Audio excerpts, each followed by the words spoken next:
Good evening. I'm Jeffrey Carroll, the Executive Assistant Chief here at the Metropolitan Police Department in Washington, D.C. I'm here this evening to talk about a very tragic incident that occurred. At approximately 5:40 this evening, members of our Violent Crime Suppression Division were here in the 4500 block of Carroll Street, where they observed a suspicious vehicle stop and an individual exit that vehicle. As officers went to contact and investigate that individual, he then ran from the area and jumped on 295 southbound, the roadway, where officers observed him place a firearm inside of the storm drain. Officers attempted to stop and further investigate that individual who placed that firearm in the storm drain, but unfortunately he was able to flee the area on the back of a motorcycle. We are attempting to locate that suspect. He is described as a black male with long dreads, wearing a white shirt and light-colored blue shorts that was seen fleeing from the area.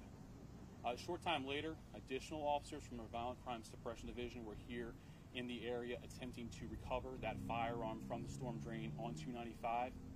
One of our officers, a crime scene search officer, to recover that evidence. During the process of recovering the firearm from the drain, the firearm went off, striking that officer. The other officers that were here on the scene with him immediately began to render first aid. The officer was transported by helicopter from the scene here to a local hospital where he's currently receiving treatment at this time. As I said, this is a very tragic circumstance. Our heart goes out to the other officers of the Metropolitan Police Department who go out here day in and day out, putting their lives on the line, and the family of this officer who was injured in this incident. Shortly thereafter this press conference, we will be releasing images of the individual who was observed placing the firearm in the storm drain. We would ask the public, if they are able to help us identify that individual, to contact the Metropolitan Police Department at our Real-Time Crime Center at 202-727-9099. At this time, I'll take any questions that you may have. Do you know the current condition of that officer? Yeah, currently the officer is receiving treatment at the local hospital. We don't have anything right now more than that. Jeff, is it a crime scene officer or one of the detectives, part of that suppression unit who shot? Sure, so it is a police officer who is assigned to the Violent Crime Suppression Division, but he is trained to be a crime scene search officer. He is trained to recover evidence and firearms. Could you go through the events that led to the person fleeing and overtime? Sure. So the officers observed a vehicle that was stopped inside the 4500 block of Carroll Street in the alley. They observed an individual exit that vehicle. When the officers went up to try to contact and interview that individual, they ran from the officers. The officers followed after, and he actually jumped from the service road area here onto the roadway of 295 southbound, the main roadway. When he jumped down, the officers were able to see him place a firearm in that storm drain that we talked about. He then ran in the roadway away from the officers and actually got into northbound 295, where he was able to get on the back of a motorcycle that was in traffic, and he left the area on the back of that motorcycle. Can you describe the situation with the officer recovering that weapon?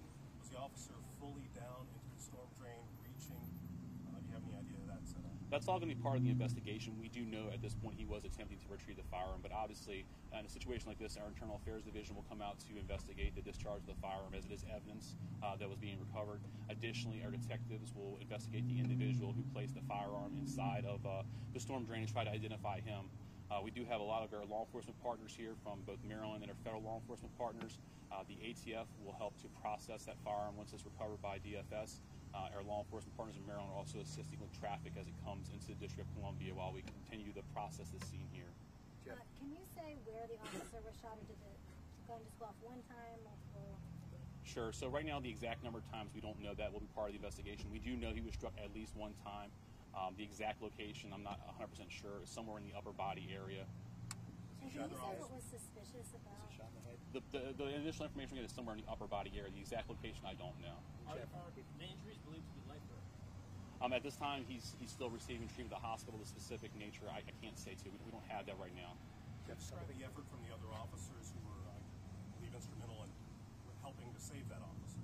Sure. I mean, so as soon as it happened, obviously the officers were not expecting that, but our officers carry TECC, the emergency tech kits that have clotting materials in there, tourniquets, things like that. So they immediately placed on gloves and beginning rendered aid. They also notified DC Fire, and our helicopter Falcon responded over here. The officers were able to quickly get him transported to the helicopter to fly him to the hospital as fast as possible.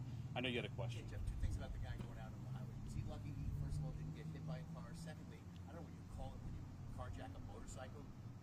He didn't know the someone? Yeah, we have no indication that he knew the person, the motorcycle he got on the back of. We do know that he ran in the roadway in the southbound lanes and then actually climbed there's a gap in the fence between the southbound and northbound lanes and got on the northbound side and jumped on the back of the motorcycle. There's no indication that he knows the person. However, that will be part of the investigation to determine if that is the case or not. But the person on the motorcycle took him? Like they were still, he didn't throw the person off and take the motorcycle. Again, we're very preliminary in the investigation. We know that the motorcycle left and he was on the back of it. What the relationship was, or was it willing or not, or did the person even know? Maybe speculation is out there, so I can't really get into that until we have more information. I don't want to speculate. You guys said you were investigating because he looked suspicious or tried to stop him. What specifically about what this person was doing made you Sure. suspicious? I mean, we're an hour into the investigation, so all that'll be part of the overall investigation into the firearm. But at this point, we don't have those kind of specifics out there. All the officers will have to be interviewed and evidence as far as video and things like that. So it's very early in the investigation. Can you tell us how long the officer's been with the department and how long he's been in this specifically? Sure. So I can give you an estimate. He's been on the police department over 25 years. He has been assigned to our violent crime suppression division somewhere in the area of 15 years or so. So he's been there for a long time. Chief, there was a moped crash nearby. Any involvement? Is there? You believe this person's now running?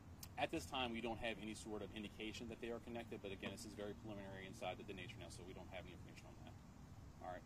I appreciate everybody's time. Thank you.